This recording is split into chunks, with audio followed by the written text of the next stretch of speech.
감사한지 모릅니다. 우리 이따가 또 칸타타로 또 수고하셔야 될 텐데 우리 귀한 성가대 위해서 박수 한번 하도록 하겠습니다. 감사합니다.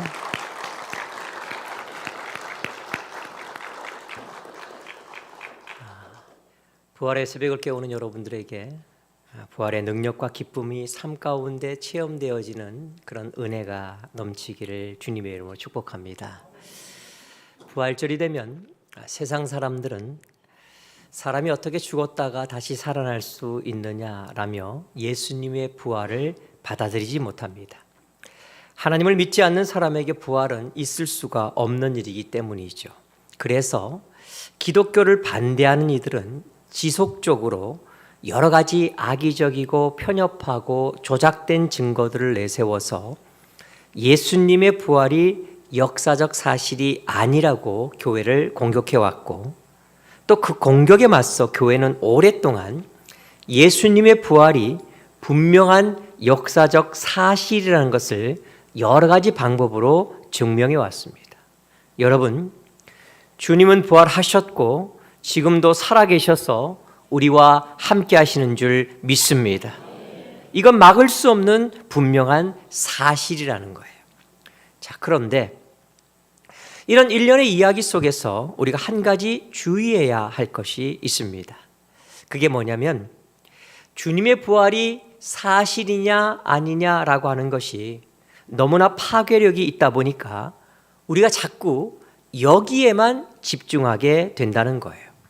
그래서 부활이 사실이다 아니다 이렇게 논증하고 증명하는 데만 온통 집중할 때가 많은데, 사실 이것도 그렇게 바른 방향이라고 말할 수는 없다라는 거예요. 성경은 부활이 사실이라는 것을 증명하는데 그렇게 힘을 쏟고 있지 않습니다. 그걸 증명하기 위해 지면을 할애하고 있지 않다는 거예요. 왜요? 그건 사실이니까. 그건 어떻게 봐도 사실이니까 별로 신경 쓰지 않아요. 성경이 강조하고 집중하는 것은 부활의 사실성이 아니라 부활의 메시지입니다. 성경은 부활의 메시지에 지면을 할애하고 있지 사실성에 지면을 할애하고 있지 않다라는 거예요. 부활하신 주님으로부터 우리에게 어떤 메시지가 지금 오고 있고 그 메시지가 우리 신앙인의 삶을 어떻게 바꿀 수 있는가, 여기에 성경의 모든 관심이 모여 있다라는 거예요. 여러분, 이 사실이라고 하는 것, 이게 중요한 것이긴 해요. 하지만 사실이 인생을 바꾸진 못합니다. 사실은 중요한 것이고 사실의 근거를 둬야 하는 건 맞지만 정작 인생을 바꾸는 것은 사실이 아니라 그 사실을 통한 메시지예요. 메시지가 인생을 바꾼다라는 거예요. 여러분, 예수님께서 인간의 몸을 입고 이 땅에 오신 이 놀라운 사실, 이게 너무 귀한 일이지만 그러나 그 사실 때문에 인생이 바뀌는 건 아니에요. 그것보다는 그 사실에 담겨져 있는 메시지, 즉 하나님이 우리를 이처럼 사랑하셨다라고 하는, 그래서 이렇게까지 오셨다라고 하는 그 메시지가 사람을 바꾸고 인생을 바꾸는 것입니다. 예수님이 십자가에서 죽으셨다는 그 사실을 아는 것이 삶을 바꾸는 게 아니라 그 죽음이 바로 나의 죄를 담당하신 죽음이셨다는 그 메시지를 내가 붙잡고 받아들일 때 그때 삶이 변화되는 거예요. 부활도 마찬가지입니다. 예수님께서 죽으셨다가 사흘 만에 다시 살아나셨다고 하는 그 놀라운 사실보다 더 중요한 것은 뭐냐? 바로 그 사실을 통해서 우리에게 주고 계시는 메시지가 중요하다라는 거예요. 부활의 메시지, 이것이 정말로 중요하다는 것입니다. 그렇다면 부활의 메시지는 뭐냐? 여러 가지가 있겠지만 그 중에 하나, 안식일이 지나자마자 시신의 향품을 바르려고 무덤을 향해 갔던, 가장 먼저 부활의 현장을 목격했던 그 여인들이 들었던 메시지를 통해 오늘 우리가 이 새벽에 하나님이 주시는, 우리에게 허락하시는 부활의 메시지를 듣고자 합니다. 안식 후 첫날 이른 새벽에 여인들이 준비했던 향품을 가지고 예수님의 무덤을 향해 가고 있었어요. 그런데 우리가 성경을 읽어서 알겠지만 그들에게는 걱정이 하나 있었습니다. 그게 뭐냐면 3절을 보니까 무덤 문을 막고 있는 그 큰 돌을 과연 누가 굴려서 옮겨줄 수 있겠는가 하는 거였어요. 큰 돌이 무덤을 막고 있었기 때문에 누군가가 그걸 옮겨줘야 여인들이 그 안으로 들어갈 수 있는 것이죠. 그런데 여인들은 그걸 옮길 힘이 없는 거예요. 그래서 주님께 달려가는 발걸음이 무거울 수밖에 없는 거죠. 만약에 예수님의 죽으심이 정상적인 죽으심이었고 그 장례가 정상적인 장례였다면 걱정할 필요가 하나도 없죠. 사람들 데리고 가면 되는 거니까. 그런데 예수님은 십자가에서 처형당하신 분이에요. 그 말은 유대인들에게는 저주를 받은 것이고 로마 사람들에게는 반역자라는 의미가 담겨 있는 거죠. 그러다 보니까 심지어 그 옆에 가까이 있던 사람들도 다 도망갔어요. 아무도 나타나질 않은 거죠. 바로 그런 상황이었기 때문에 그 무덤을 막고 있는 돌을 옮겨줄 사람이 없는 거예요. 그래서 향품을 준비하고 가지만 과연 우리가 주님을 만나서 주님의 몸에 그 향품을 바를 수 있을까? 걱정스러운 마음을 가지고 주님이 계신 그 무덤을 향해 갔던 거예요. 하지만 그래도 어떻게 되지 않겠느냐라는 일말의 어떤 작은 소망을 가지고 여인들은 무덤을 향해 가고 있었던 거죠. 자, 그런데 사실 이들의 발걸음을 무겁게 한 것은 겉으로 볼 때는 이 돌을 옮겨줄 사람이 없다는 것, 이것이었지만 정작 그들의 발걸음을 무겁게 한 것은 사실은 그들의 마음을 짓누르고 있는 답답함이었어요. 그들의 마음을 누르고 있는 슬픔, 뭘 어떻게 할 수 없는 절망감, 허무함, 답답함, 이런 것들이 그들 마음에 가득 차 있었고 바로 그것들이 그들의 발걸음을 무겁게 하고 있었다는 거예요. 그러기에 여러분 이렇게 말할 수 있습니다. 돌은 무덤 문을 막고 있었던 것이 아니라 그들의 마음을 짓누르고 있었다. 그들이 진짜 굴러내야 할 돌은 그 무덤 문을 막고 있는 돌이 아니라 그들의 마음을 짓누르고 있는 돌이었다라는 거예요. 자, 그런데 그들이 그런 마음을 가지고 무덤에 갔을 때 거기에는 그들이 걱정하고 염려했던 것과는 전혀 다른 상황이 펼쳐지고 있었어요. 과연 누가 그 무거운 돌을, 큰 돌을 옮겨줄 수 있을까? 정말 걱정하면서 염려하면서 갔는데 가 보니까 돌은 이미 굴려져서 옮겨졌고 무덤 문은 열려 있더라는 거예요. 여러분, 이것이 바로 첫 부활 현장의 모습이었어요. 이것이 바로 모든 사람 앞에 등장한 부활 현장의 첫 모습이었다는 거예요. 그리고 여기에는 부활의 메시지가 담겨 있습니다. 여러분, 부활이라고 하는 것은요, 우리 마음을 짓누르고 있는, 우리 마음을 막고 있는 돌이 굴려져서 옮겨지는 것인 줄 믿습니다. 부활은 어떤 것이냐? 그 메시지는 어떤 것이냐? 내 마음을 짓누르고 있는, 내 마음을 덮고 있는 이런 돌들, 어떤 무거움일 수 있고 형언할 수 없는 답답함, 무기력, 어떤 허무일 수 있고 막막함, 절망감, 실패일 수도 있고요, 죄책감, 분노, 혹은 어떤 쓴뿌리, 배신감, 여러 가지 있을 수 있어요.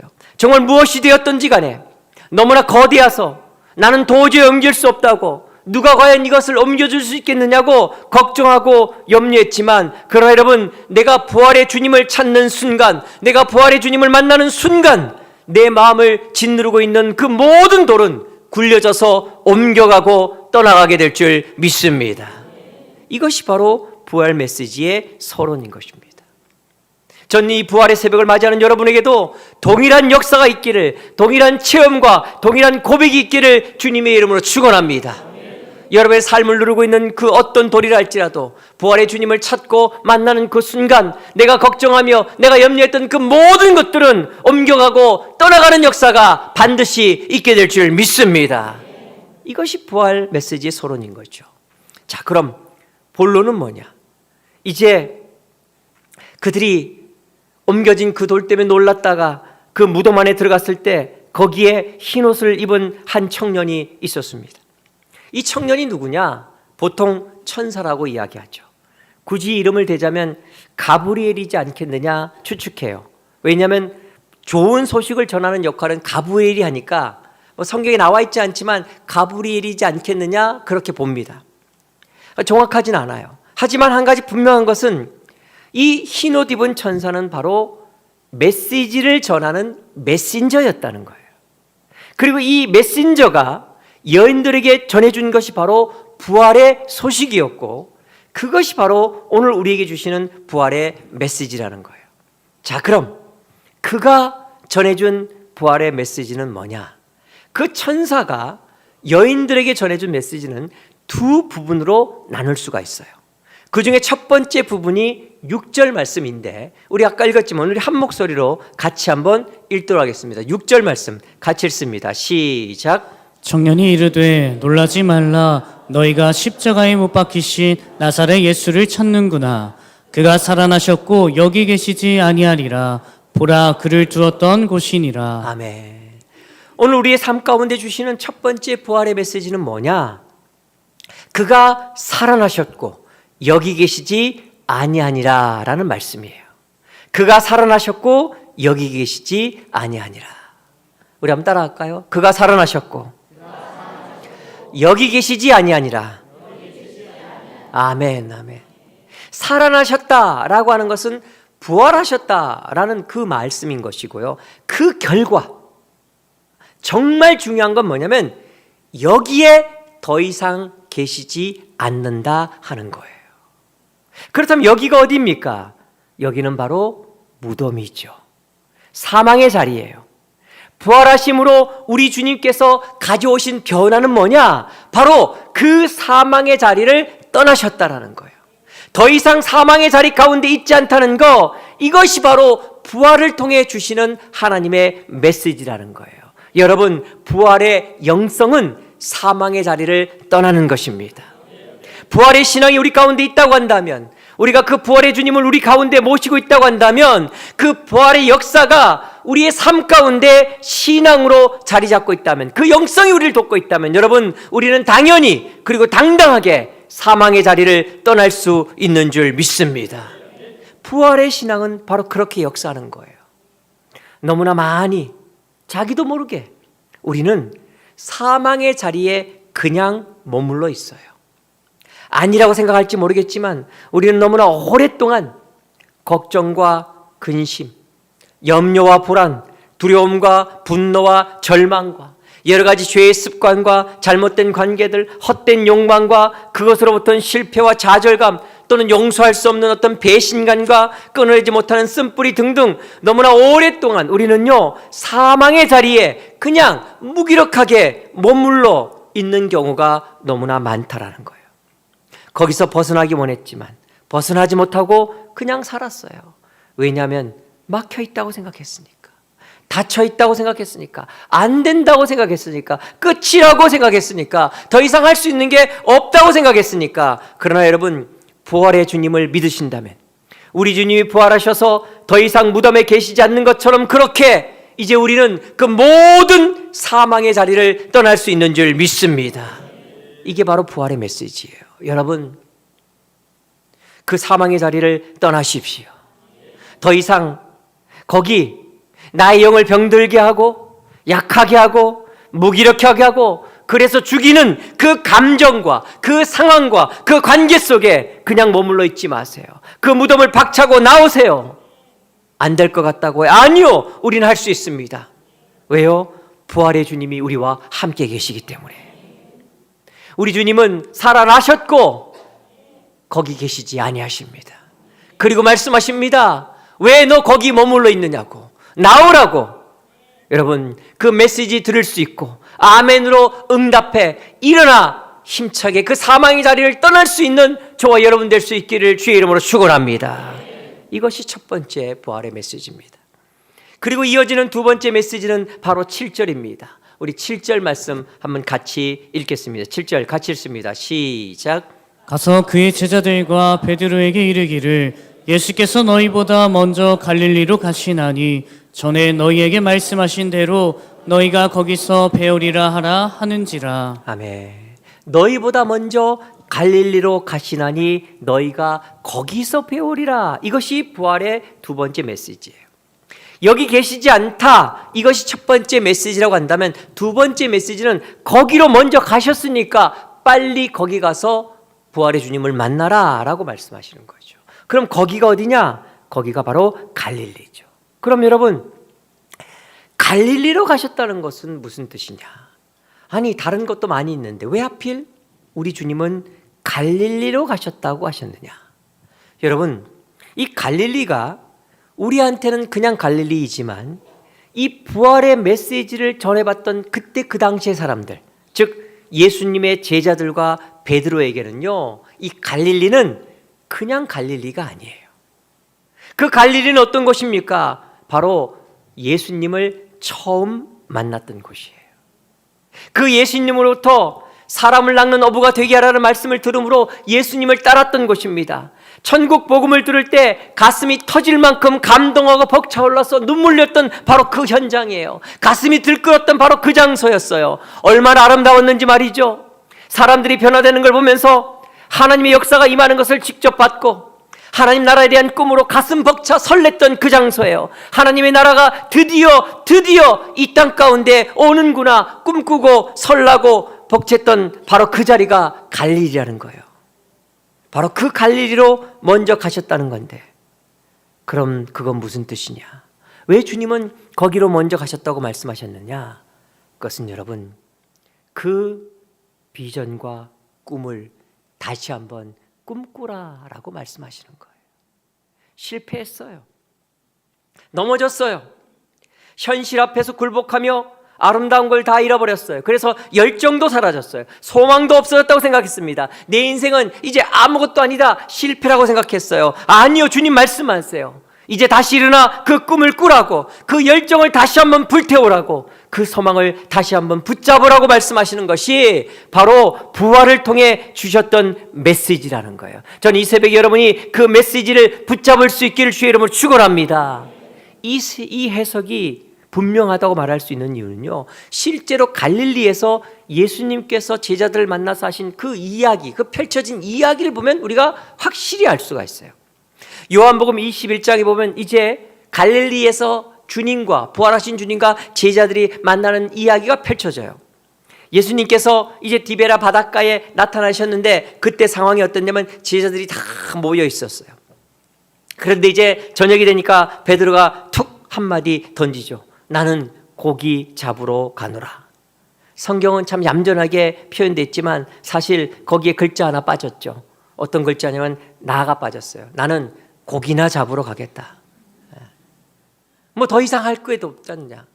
그 전에 우리가 가슴 벅차서 하나님 나라를 꿈꾸며 예수님과 함께 이 땅 가운데 그 메시아 왕국을 세우는 그 열정, 그 비전, 그 꿈을 갖고 우리가 그 3년 동안 애를 썼지만 이제 다 끝났으니까 할 게 뭐 있겠느냐. 그냥 고기나 잡아야지.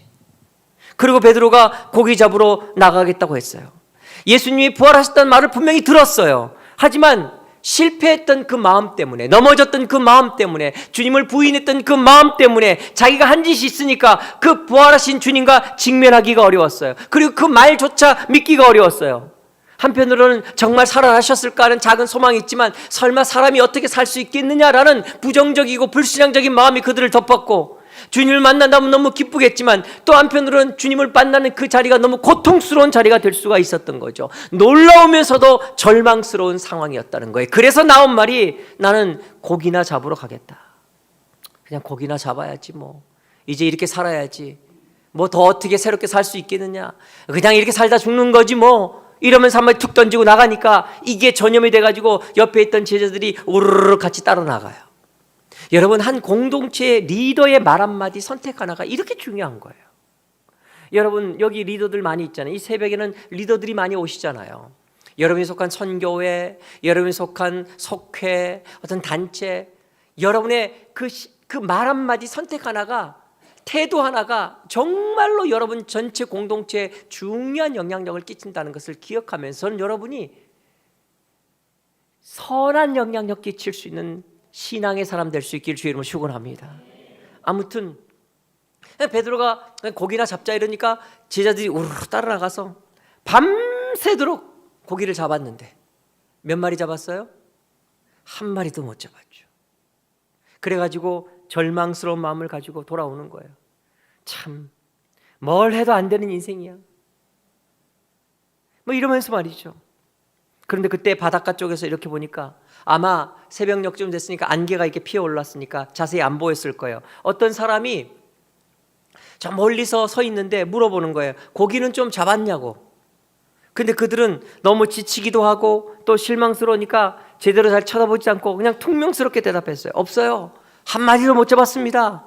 그런데 갑자기 바닷가에 있던 그분이 이렇게 이야기하는 거예요. 그러면 혹시 배 오른쪽에다가 그물을 한번 던져보지 않겠느냐. 왜인지 모르지만 한번 해보자 싶어서 진짜로 배 오른쪽에 그물을 던졌어요. 그랬더니 놀라운 일이 생겼죠. 그물이 찢어질 정도로 고기가 걸린 거예요. 그 고기를 막 끌어올리는 순간 그때 제자 중 한 사람이 이상한 생각이 들어서 바닷가를 다시 자세히 쳐다보니까 거기 있는 사람이 바로 예수님인 거예요. 그래서 그가 예수님이다, 우리 주님이다 소리치는 순간 우리 행동파 베드로는 이미 물속에 뛰어들었어요.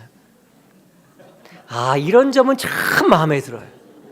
묻지도 따지지도 않고 막.